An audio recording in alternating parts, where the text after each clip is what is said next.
या देवी सर्वभूतेषु शक्तिरूपेण संस्थिता नमस्तस्यै नमस्तस्यै नमस्तस्यै नमो नमः। स्वागत है सभी दर्शक साथियों का, सभी भक्तगणों का आपके अपने YouTube चैनल रामकृष्ण जी शिवम स्टूडियो में। मैं रामकृष्ण शास्त्री आगरा से आप लोगों के बीच में धार्मिक कथा, व्रत कथा एवं अन्य जानकारी लेकर के आता रहता हूँ। तो आशा करता हूँ आप सभी स्वस्थ होंगे और माँ भगवती लक्ष्मी मैया की कृपा आपके ऊपर हमेशा हमेशा बरसती रहेगी और आपकी मनोकामना पूर्ण होती रहेंगी। आपके घर में सुख समृद्धि वैभव बढ़ता रहेगा और आप धर्म की तरफ आगे बढ़ते रहेंगे। चलिए बात करते हैं आज चैत्र मास के कथा 14वें अध्याय की और श्रीमद् देवी भागवत महापुराण की कथा स्कंद 1 अध्याय संख्या 9। इसमें बताया गया है कि भगवान विष्णु का वध, भगवान विष्णु का मधुकैटभ से 5000 वर्षों तक युद्ध करना और विष्णु द्वारा देवी की स्तुति तथा देवी द्वारा मोहित मधुकैटभ का विष्णु द्वारा वध, विष्णु भगवान ने मधुकैटभ को किस तरीके से मारा, इस विषय पर आज चर्चा करेंगे। वीडियो थोड़ा बड़ा होगा और कथा बहुत ही महत्वपूर्ण है। स्किप करके न देखें। कथा शुरू करने से पहले मैं आपसे निवेदन करना चाहूँगा कि अभी तक आपने चैनल को सब्सक्राइब नहीं किया हो तो प्लीज़ चैनल को सब्सक्राइब करें और वीडियो को पूरा देखें, स्किप करके न देखें और वीडियो को लोगों तक शेयर करें जिससे अन्य लोगों तक ये कथा पहुंच सके और पुण्य के भागीदार आप बने। चलिए ज़्यादा समय नहीं लेते हुए, समय बहुत कम रहेगा अपने पास, वीडियो काफ़ी बड़ी हो जाएगी।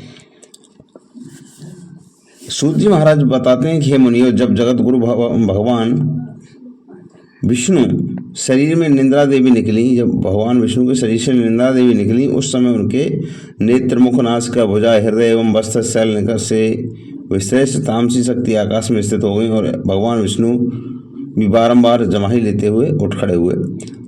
तब वहाँ भगवान विष्णु ने भय से कांपते हुए ब्रह्मा को देखा। उन महातेजस्वी विष्णु ने मेघ के समान गंभीर वाणी में कहा। विष्णु बोले, हे कमलोद्धव ब्रह्मा जी, आप तपस्या छोड़कर यहाँ कैसे आ गए? आप इतने चिंतित और भयभीत क्यों हैं? क्या कारण है? ब्रह्मा जी बोले, हे देव, आपके कानों के मैल से 2 महादानव पैदा हो गए और जो महाभयंकर एवं महाबली, जिनका नाम मधु और कैटभ है, उन्हीं दोनों के भय से मैं आपके पास आया हूँ। हे जगतपते, हे वासुदेव, आप मुझ पर भयभीत और मेरी रक्षा कीजिए। विष्णु बोले, ब्राह्मण, आप निर्भय हो जाइए।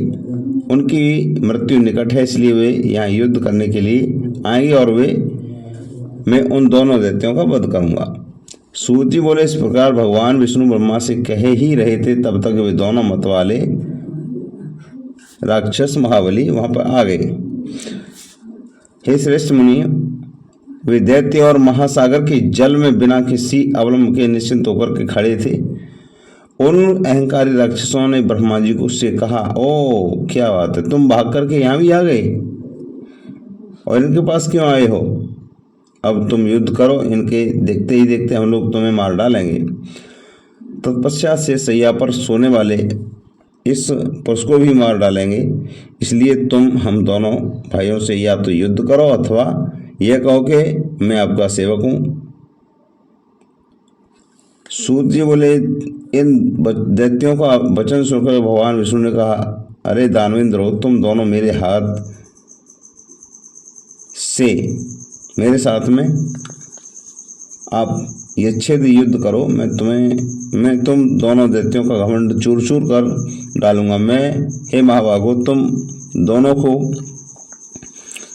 लड़ने की इच्छा है तो अपने ही महायोद्धा समझकर, अपने को आप महायोद्धा समझ रहे हो तो आ जाओ। सूत जी बोले, भगवान का यह वचन सुनते ही उन दैत्यों के नेत्र क्रोध में लाल हो गए और जल में खड़े निराधार के वे दोनों भयंकर दानव युद्ध करने के लिए तैयार हो गए। इतने में मधु दैत्य कुपित होकर के विष्णु से युद्ध करने के लिए शीघ्र ही चल पड़ा और कैटभ भी खड़ा हो गया। 2 मतवाले वीरों के समान मधु कैटभ दो मत वाले वीरों के समान मधु और विष्णु से महाबाहु युद्ध होने लगा। जब मधु थक गया तब कैटव उनसे लड़ने लगा। इस प्रकार क्रमशः कुपित और मदांत दोनों दैत्य परम प्रतापी भगवान विष्णु के साथ बारी बारी से वायु युद्ध करते रहे।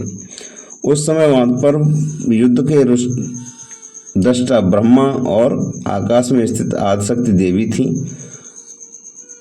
बहुत दिनों तक युद्ध करते करते वे ही दैत्य नहीं थक रहे थे। भगवान विष्णु को गिलानी होने लगी कि इस प्रकार जब युद्ध करते करते हुए 5000 वर्ष बीत गए, तब भगवान विष्णु ने दैत्यों की मृत्यु का उपाय सोचने लगे। उनके विचार में आया कि मैंने 5000 वर्ष तक इनके साथ युद्ध किया, किंतु भयानक दानव थके नहीं और मैं थक गया। यह बड़े आश्चर्य की बात है। मेरा वह पराक्रम और बल कहाँ चला गया? वे दोनों मुझसे लड़ते हुए भी स्वस्थ हैं, इसका क्या कारण है? अब मुझे अच्छी तरह विचार करना चाहिए। इस प्रकार चिंता में पड़े हुए विष्णु को देख करके वे दोनों मत वाले दैत्य अत्यंत हर्षित हुए और मेघ के समान गंभीर वाणी में बोले, हे विष्णु, यदि तुम में अब बल न हो तो या युद्ध में थक गए हो तो सिर पर हाथ रखो और हाथ जोड़ करके कहो मैं तुम दोनों का सेवक हूँ, अथवा यदि सामर्थ्य हो तो हे महावते, आओ हमारे साथ युद्ध करो। आज हम लोग तुम्हें मारकर इस 4 मुख वाले पुरुष ब्रह्मा को भी मार डालेंगे। सूत जी बोले कि उस महासागर में उपस्थित महामना विष्णु ने उनके वचन सुनकर के शाम नीति के अनुसार मधुर शब्दों में कहा। विष्णु बोले, यह सनातन धर्म है कि थके हुए, डरे हुए, सत्य त्यागे हुए, गिरे हुए और बालक पर वीर लोग प्रहार नहीं करते।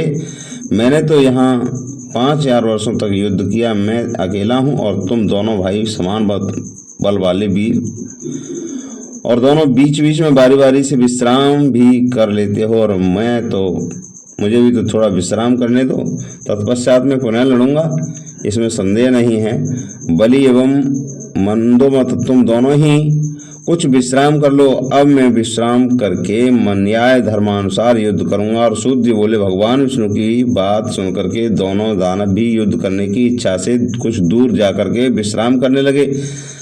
उन्हें बहुत दूर बैठे देख करके चतुर्मुख भगवान विष्णु उनके मरने का उपाय सोचने लगे।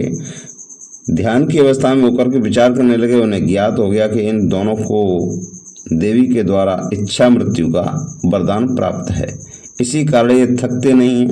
वे सोचने लगे कि मैंने व्यर्थ ही युद्ध किया, मेरा सब परिश्रम व्यर्थ चला गया। इस वरदान की बात तो जानकर के अब मैं कैसे युद्ध करूंगा? यदि युद्ध न भी करूं तो भी ये दैत्य यहाँ से हटेंगे कैसे? यदि इनका विनाश होगा तो वर प्राप्त दोनों दैत्य सबको दुख देते रहेंगे। देवी ने जो वरदान उन्हें दिया वह भी अत्यंत कठिन है। अत्यंत दुखी, रोगी और दीनहीन प्राणी की स्वेच्छा कभी नहीं मरना चाहता, तब भला वे दोनों मंदोमत दैत्य क्यों मरना चाहेंगे? ऐसा सोच करके उन्होंने सारी चिंता छोड़ करके आदिशक्ति देवी की शरण में गए और उनका ध्यान करने लगे। सोचने लगे, मनोकामना सिद्ध करने वाली हैं देवी, क्योंकि बिना उनके प्रसन्न हुए कामना पूर्ण नहीं होती। ऐसा विचार मन में करते हुए भगवान विष्णु ने आकाश में स्थित परम सुंदर रूप वाली योगेंद्रा भगवती सेवा को देखा। उन्हें देखते ही योगेश्वर अत्यंत भगवान विष्णु उन दोनों दैत्यों के विनाशक के लिए हाथ जोड़कर के वरदायिनी भगवती भुवनेश्वरी की स्तुति करने लगे। विष्णु बोले, हे देवी, हे महामाये, हे सृष्टि संहार करणी, हे आदिशक्ति, हे अंतरहित, हे चंडे, हे भुक्त मुक्त दायिनी शिवे, आपको नमस्कार।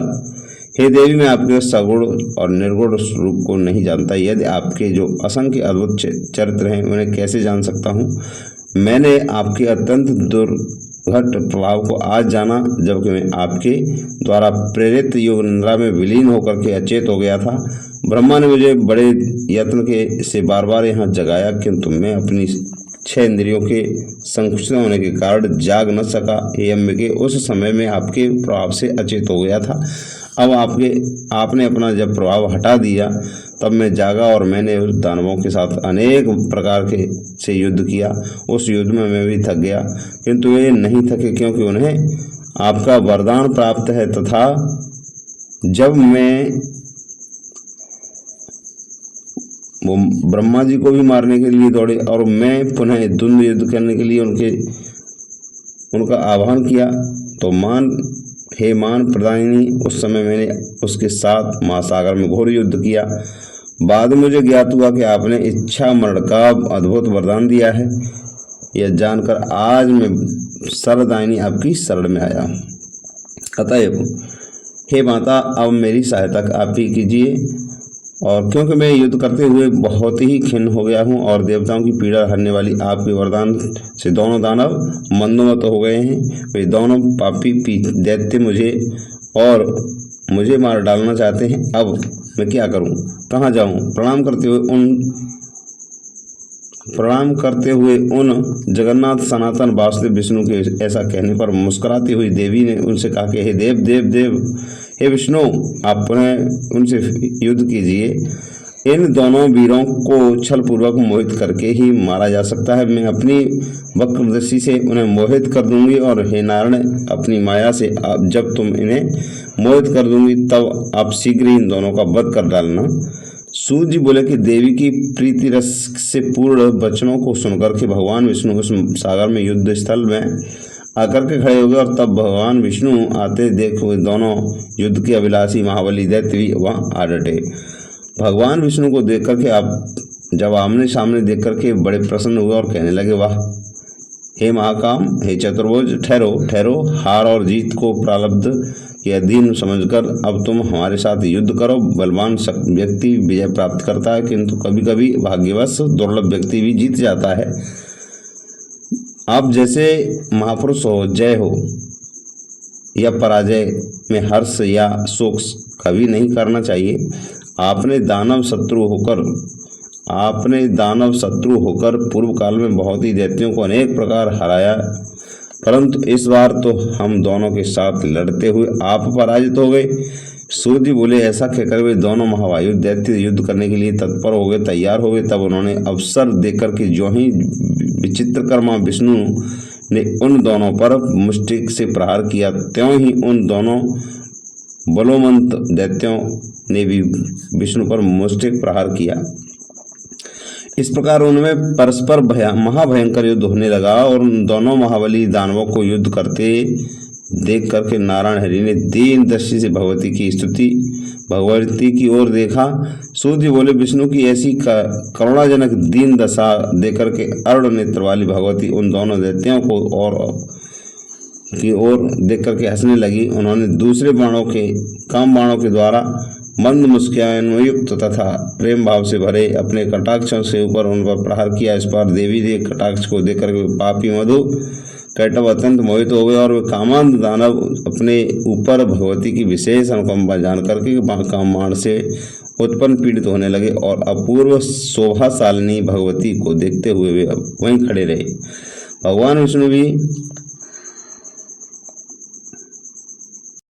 भगवान विष्णु भी समझ गए कि देवी ने इन्हें मोहित कर दिया, और मधुर वचनों में उपहास करते हुए कहा, हे वीरो, तुम्हारी जो इच्छा हो वो वर मांग सकते हो। तुम दोनों के साथ युद्ध करके मैं बहुत ही अति प्रसन्न हूँ, और तुम दोनों भाई बहुत बड़े बलवान हैं, मैंने सुना, बहुत ही संतुष्ट हूँ। आप महाबली दानवों दोनों भाई मनोवांछित जो इच्छा करेंगे वो मैं पूर्ण करूँगा। सूर्य जी कहते हैं कि इस प्रकार वचन सुनकर के कमल समान नेत्र वाले काम पीड़ित हुए दोनों दैत्य जगत दायिनी भगवती महामाया को देखते हुए विष्णु से अभिमान पूर्वक बोले, वाह हे विष्णु, आप याचक नहीं, हे विष्णु, हम याचक नहीं, अतः आप हम लोगों को देना क्या चाहते हैं? हे देवेश, यदि आप लेना चाहते हैं तो आप ही मांग लीजिए, हम दे सकते हैं, क्योंकि हम भिक्षुक नहीं हैं, दाता हैं। हे ऋषिकेश, आप अपना मनोवांछित वरदान मांगिए। हे वासुदेव, आपके अद्भुत युद्ध से हम लोग आपसे अत्यंत प्रसन्न हैं। वे दोनों वचन सुनकर के भगवान विष्णु ने उत्तर दिया, यदि तुम दोनों मेरे ऊपर प्रसन्न हो तो यही वरदान दो कि तुम दोनों भाई अब मेरे हाथों मारे जाओ। विष्णु बोले कि विष्णु की वचन सुनकर के दोनों भाई चकित हो गए और अपने को उनके द्वारा ठगा हुआ समझ करके शोक से चिंतित हो गए। भगवान विष्णु देना चाहते थे वर, लेकिन उन्होंने कहा हम भिखारी नहीं हैं, हम दाता हैं। तो उन्होंने इस तरीके से बोला तो भगवान विष्णु ने मांग लिया। अब चिंतित हो गए दोनों लोग कि आपकी मृत्यु मेरे हाथ से हो। कुछ देर बाद मन में विचार करके संपूर्ण भूमि को स्थल रहित और जहाँ सर्वत्र जल ही जल था, उन्होंने विष्णु से कहा, हे जनार्दन, विष्णु आपने हम लोगों को पहले वरदान देने का कहा, यदि आप सत्यवादी हैं तो पहले उस मनोवांछित वर को प्राप्त कीजिए। हे मधुसूदन, आप हमें किसी निर्जल प्रदेश की सुव्यवस्थित भूमि पर मारिए। मैंने जहाँ भूमि हो वहाँ हम मारे जाने चाहिए, अन्यथा नहीं। अतः माधव, अब आप सत्यवादी बनिए। भगवान विष्णु ने अपने सुदर्शन चक्र का स्मरण करके दानवों को हंसते हुए कहा कि हे महाभागो, तुम्हारे कथनानुसार जिन निर्जल और सुव्यवस्थित भूमि पर मैं आज तुम दोनों को मारूंगा। ऐसा कहकर देवताओं के आराध्य भगवान विष्णु ने अपनी जंघा को विस्तृत करके और जल के ऊपर ही स्थल दिखा दिया और उन्होंने कहा कि दैत्यों देखो, यहाँ जल नहीं है, पृथ्वी है, यहीं पर तुम दोनों अपना सिर राखो और ऐसा करने पर आज हम तुम दोनों को सत्यवादी सिद्ध होंगे। उस समय विष्णु का ये तथ्य रूप वचन पूर्ण सुन करके मन में विचार करके उन दोनों दैत्यों ने अपना शरीर बढ़ा करके हजारों योजन लंबा चौड़ा कर लिया। तब भगवान विष्णु ने भी अपनी दोनों जंघाओं को बढ़ा करके उससे भी दुगना कर दिया। ऐसा देख करके दोनों दैत्य बड़े विस्मय में पड़ गए, परंतु अपनी बात को सत्य प्रमाणित करने के लिए उन्होंने अपने मस्तक उस पर अत्यंत अद्भुत जंघा पर रख दिए। उसी समय प्रतापी भगवान विष्णु ने अपने सुदर्शन चक्र से जंघा पर स्थित विशाल सिरों को वेगपूर्ण धड़ से अलग कर दिया। जब दोनों दैत्य मधुकैटभ मारे गए तब उन्हीं की मेद चर्बी से संपूर्ण सागर पट गया और हे मुनीश्वर, तभी से पृथ्वी का नाम मेदिनी पड़ गया। इसलिए मृतिका की अवक्षण मानी जाती है, मृतिका भी अविक्षण मानी जाती है। आप लोगों ने जो प्रश्न किया उसका ठीक ठीक उत्तर मैंने दिया। बुद्धिमान मनुष्यों को चाहिए कि ये महामाया या महाविद्या भी सर्वदा उपासक करते हैं, क्योंकि वे